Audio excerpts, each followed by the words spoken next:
दोस्तों welcome to take साथी। आज के इस वीडियो अपडेट में हम लोग बात करने वाले हैं एमएसएमई का ऑनलाइन रजिस्ट्रेशन प्रोसेस क्या है, उसे कैसे आप रजिस्टर करवा सकते हैं खुद को एज ए एमएसएमई। आपको रजिस्ट्रेशन करवाने से क्या बेनिफिट होगा। जैसे कि हम सब जानते हैं एमएसएमई सेक्टर के लिए 20 लाख करोड़ के इकोनॉमिक पैकेज के अंदर काफ़ी ज़्यादा रिलीफ यहाँ पे दी गई है, जिसके अंदर एमएसएमई की रजिस्ट्रेशन की डेफिनेशन को ही चेंज कर दिया गया है। नई एमएसएमई रजिस्ट्रेशन की डेफिनेशन आई है, जो कि पहले आपकी इन्वेस्टमेंट लिंक थी। आप एमएसएमई के अंदर जो क्राइटेरिया था वो इन्वेस्टमेंट के बेसिस पे था, अब इसे इन्वेस्टमेंट और टर्नओवर के बेसिस पे कर दिया गया है। तो आज के इस वीडियो में हम इन सभी बातों को डिस्कस करेंगे। साथ में एमएसएमई सेक्टर को जो दिए गए बेनिफिट पार्ट 1 के अंदर आए थे, जैसे कोलेटरल फ्री लोन है और अदर प्रोसेसेस, उनके बारे में डिस्कस करेंगे। और साथ में हम डिस्कस करेंगे कि ऑनलाइन आप कैसे यहाँ पे एमएसएमई के लिए रजिस्ट्रेशन ले सकते हैं। तो अगर आप भी रजिस्ट्रेशन लेना चाहते हैं एमएसएमई सेक्टर के अंदर तो आप इस वीडियो को पूरा एंड तक देखिए। साथ ही इस वीडियो को मैक्सिमम लोगों के साथ शेयर कीजिए ताकि उनको भी अवेयरनेस मिल सके। और अगर अभी तक आपने मेरे चैनल को सब्सक्राइब नहीं किया है तो टेक साथी के मेरे इस यूट्यूब चैनल को आप सब्सक्राइब करने के साथ साथ बेल आइकन को प्रेस कर दीजिए ताकि ऐसे ही लेटेस्ट वीडियोस के नोटिफिकेशन आप सभी को मिल सके। तो चलिए स्टार्ट करते हैं हमारे आज के इस वीडियो को। पहले बेनिफिट की मैं अगर बात करूं तो 3 लाख करोड़ का यहाँ पे कोलेटरल फ्री ऑटोमेटिक लोन जो है बिजनेस इंक्लूडिंग एमएसएमई के लिए अनाउंस किया गया है। सेकंड यहाँ पे इम्पॉर्टेंट पॉइंट है जिसके अंदर 20,000 करोड़ का आपका subordinate debt for MSME announce किया गया है। उसके बाद इक्विटी इन्फ्यूजन के लिए एमएसएमई के लिए फंड ऑफ फंड 50,000 करोड़ का रिलीफ जो है अनाउंस किया गया। उसके बाद डेफिनेशन यहाँ पे चेंज की गई, तो डेफिनेशन को हम यहाँ पे एमएसएमई की डेफिनेशन को एक बार डिस्कस करेंगे। उसके बाद यहाँ पे जो ग्लोबल टेंडर है अप टू 200 करोड़ जो है वो यहाँ पे डिसअलाउ कर दिए गए हैं। यानी कि अब जो है एमएसएमई सेक्टर को बढ़ावा देने के लिए गवर्नमेंट ने जो है मेक इन इंडिया कॉन्सेप्ट को और ज़्यादा बढ़ावा देने के लिए ग्लोबल टेंडर्स भी 200 करोड़ रुपए तक के जो है वो डिसअलाउ कर दिए हैं। और भी अदर इंटरवेंशंस यहाँ पे एमएसएमई सेक्टर के लिए गवर्नमेंट ने अनाउंस की है। तो यहाँ पे मैं आपको डेफिनेशन बता देती हूँ और सारे सेक्शंस को मैं ऑलरेडी मेरे प्रीवियस वीडियो के अंदर डिस्कस कर चुकी हूँ। अगर आपको देखना है तो उस वीडियो का लिंक मैंने वीडियो के डिस्क्रिप्शन में दिया है, आप वहाँ से जाके देख सकते हैं। तो अब हम बात करते हैं एमएसएमई की पहली डेफिनेशन क्या थी। एमएसएमई की जो पहली डेफिनेशन थी वो इन्वेस्टमेंट लिंक थी और इन्वेस्टमेंट होना चाहिए था आपका प्लांट एंड मशीनरी और इक्विपमेंट के अंदर। तो यहाँ पे 3 कैटेगरी एमएसएमई, माइक्रो, स्मॉल और मीडियम सेक्टर एंटरप्राइजेस को डिफाइन किया गया था, जिसमें मैन्युफैक्चरिंग सेक्टर के लिए अलग क्लासिफिकेशन था और सर्विस सेक्टर के लिए अलग क्लासिफिकेशन था। तो माइक्रो इंटरप्राइजेस के अंदर रजिस्ट्रेशन लेने के लिए आपका जो लिमिट थी यहाँ पे आपकी इन्वेस्टमेंट जो होना चाहिए 25 लाख रुपए से कम होना चाहिए और सर्विस सेक्टर के अंदर जो है वो आपका 10 लाख रुपए से इन्वेस्टमेंट कम होना चाहिए। स्मॉल सेक्टर की अगर मैं बात करूँ तो वो 5 करोड़ की लिमिट है और सर्विस सेक्टर के लिए आपकी 2 करोड़ की लिमिट है। मीडियम के अंदर आपकी लिमिट जो इन्वेस्टमेंट की है वो 10 करोड़ रुपए से कम है और यहाँ पे मीडियम के अंदर सर्विस सेक्टर की 5 करोड़ रुपए से कम है। अब यहाँ पे मैं रिवाइज्ड एमएसएमई सेक्टर की क्लासिफिकेशन की अगर मैं बात करूँ तो इसमें कंपोजिट क्राइटेरिया रखा गया है जो कि इन्वेस्टमेंट और टर्नओवर बेसिस पे है। तो यहाँ पे जो है न केवल मैन्युफैक्चरिंग और सर्विस सेक्टर को क्लब कर दिया गया है बल्कि यहाँ पे जो क्राइटेरिया है वो भी रिवाइज कर दिया गया है। अब ये इन्वेस्टमेंट और टर्नओवर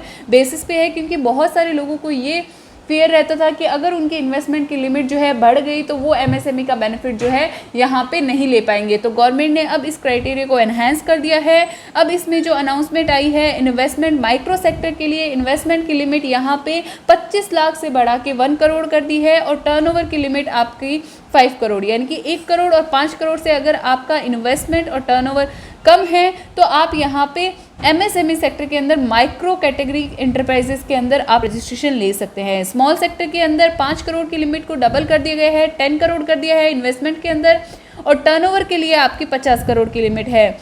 मीडियम सेक्टर की अगर मैं बात करूं तो उसकी 20 करोड़ की लिमिट है और टर्नओवर की लिमिट आपकी 10 करोड़ है। और ये आपको ध्यान रखना है ये मैन्युफैक्चर और सर्विस सेक्टर दोनों के लिए एप्लीकेबल है। अब यहाँ पे बहुत सारे लोगों के मन में जो कि ट्रेडर हैं उनके क्वेश्चन आते हैं कि क्या ट्रेडर भी एमएसएमई सेक्टर के अंदर रजिस्ट्रेशन ले सकते हैं। जी नहीं, वो रजिस्ट्रेशन नहीं ले सकते क्योंकि यहाँ पे एमएसएमई की डेफिनेशन के अंदर ही आपका मैन्युफैक्चरिंग और सर्विस सेक्टर को इंक्लूड किया गया है। अब हम देखते हैं ऑनलाइन एप्लीकेशन की क्या प्रोसेस है ताकि आप खुद से घर बैठे ऑनलाइन अप्लाई यहाँ पे कर सके।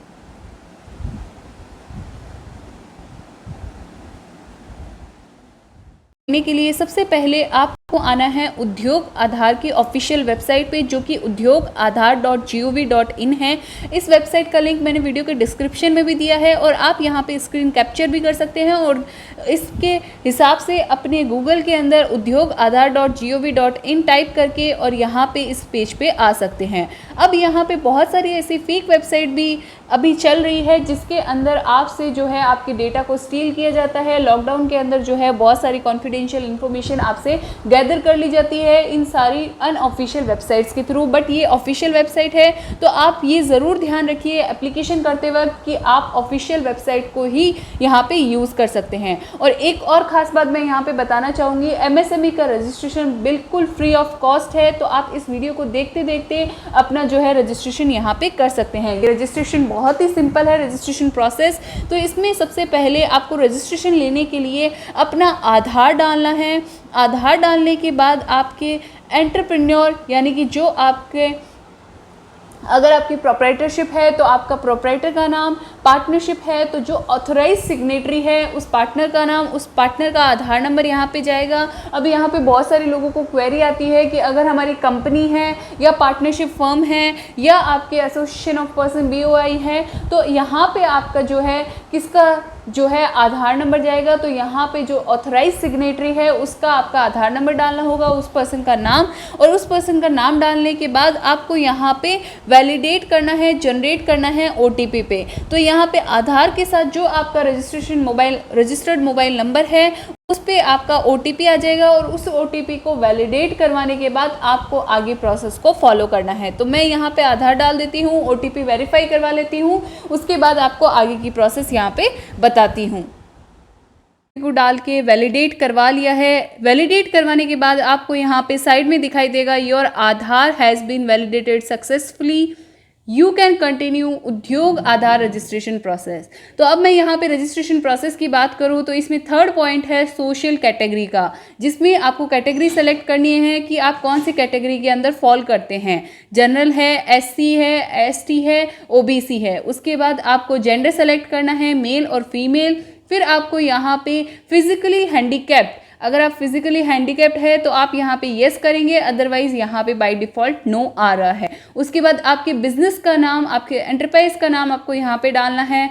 टाइप ऑफ ऑर्गेनाइजेशन का, तो टाइप ऑफ ऑर्गेनाइजेशन की अगर मैं बात करूँ तो यहाँ पे proprietorship, HUF, partnership, cooperative society, cooperative partner, private limited company, public limited company, self help group, limited liability partnership, society और ट्रस्ट को यहाँ पे इंक्लूड किया गया है। तो जिस भी कैटेगरी में आप फॉल करते हैं आपको यहाँ पे डालना है। उसके बाद आपको यहाँ पे डालना है अपना पैन नंबर।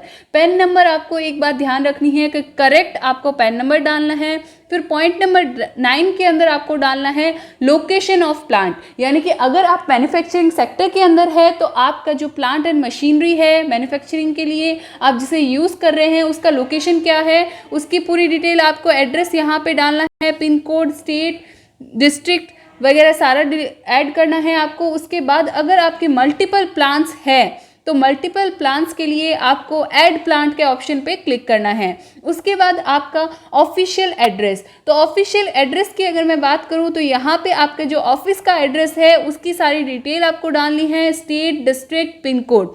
उसके बाद आपका जब से आपने एंटरप्राइज को कमेंस किया यानी कि जब से आपका बिजनेस स्टार्ट हुआ है उसको आपको यहाँ पे डेट डालनी है, मंथ और ईयर डालना है। DD, MM, YY फॉर्मेट के अंदर आपको यहाँ पे डालना है। उसके बाद अगर आप ऑलरेडी उद्योग आधार पे आप रजिस्ट्रेशन ले चुके हैं EM1, EM2, SSI, UAM के अंदर, तो आपको यहाँ पे उस पर यस करना है, अदरवाइज नॉट एप्लीकेबल का ऑप्शन ऑटोमेटिकली यहाँ पे टिक आ रहा है, उसको आपको नहीं हटाना है। उसके बाद बैंक डिटेल की अगर मैं बात करूँ तो यहाँ पे आपको IFSC कोड डालना है, बैंक अकाउंट का नंबर डालना है, जो भी आपका बैंक है आपके बिजनेस के अंदर जो भी आपका करंट अकाउंट है उसका आपको अकाउंट नंबर और IFSC यहाँ पे डालना है। उसके बाद अगर आप मैन्युफैक्चरिंग सेक्टर के अंदर है तो 14 नंबर कॉलम के अंदर आपका मैन्युफैक्चरिंग है, आपको मैन्युफैक्चरिंग सेलेक्ट करना है। सर्विस सेक्टर के अंदर है तो आपको यहाँ पे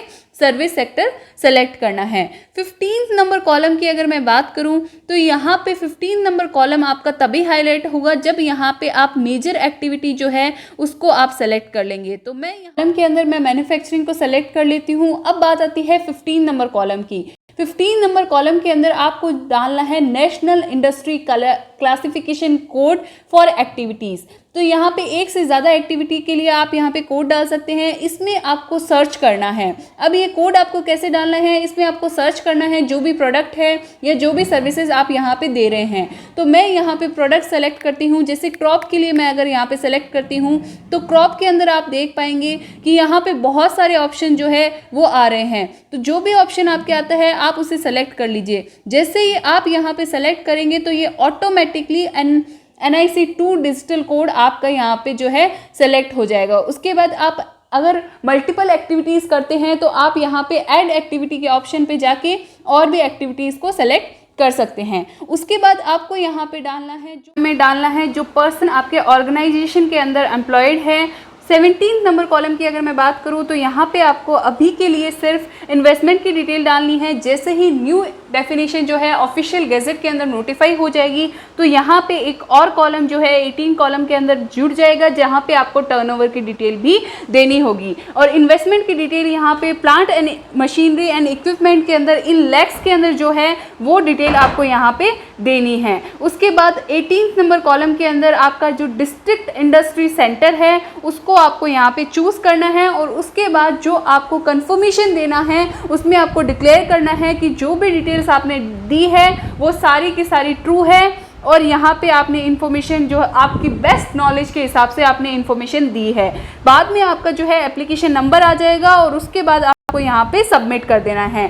जैसे ही आप सबमिट करेंगे तो सबमिट ऑप्शन पे क्लिक करने के बाद एक बार फिर से आपकी रजिस्टर्ड OTP आएगी, रजिस्टर्ड मोबाइल नंबर पे OTP आएगी, उसको डालना है और वैलिडेट करवाना है। इसके बाद आपका जो है रजिस्ट्रेशन यहाँ पे जो है सक्सेसफुल हो जाएगा। अब बात आती है कि ऐसे लोग जिनके पास आधार नहीं है, तो जिनके पास आधार नहीं है उन्होंने यहाँ पे आधार नंबर उनको लेना होगा अगर वो MSME सेक्टर के अंदर रजिस्ट्रेशन लेना चाहते हैं। लेकिन टिल द टाइम उनको जब तक आधार मिलता है तो जो आधार के अंदर एनरोलमेंट ID है उसके थ्रू वो रजिस्ट्रेशन ले सकते हैं प्रोविजनल बेसिस पे। और यहाँ पे उनको सपोर्टिंग डॉक्यूमेंट और देने होंगे जिसमें voter ID, passport, driving licence, bank photo passbook, PAN card वो यूज़ कर सकते हैं। उसके बाद जो आधार एनरोलमेंट ID है वो भी यहाँ पे उनको देना होगा। उसके अलावा यहाँ पे नीचे जो है गाइडलाइंस भी दी गई है कि आपको ये फॉर्म जो है कैसे भरना है।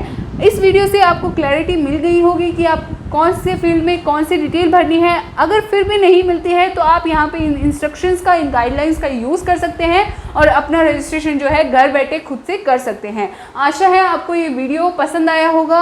ये सब आप सभी की रिक्वेस्ट पे मैंने ये वीडियो बनाया है, तो इसे मैक्सिमम लोगों के साथ शेयर कीजिए ताकि वो भी MSME सेक्टर के अंदर रजिस्ट्रेशन करवा के ये जो स्कीम गवर्नमेंट की तरफ से चलाई जा रही है उसका बेनिफिट ले सके। आज के इस वीडियो में बस इतना ही। मिलते हैं ऐसे ही लेटेस्ट वीडियो अपडेट के साथ। तब तक के लिए कीप वॉचिंग, स्टे अपडेटेड। जय हिंद।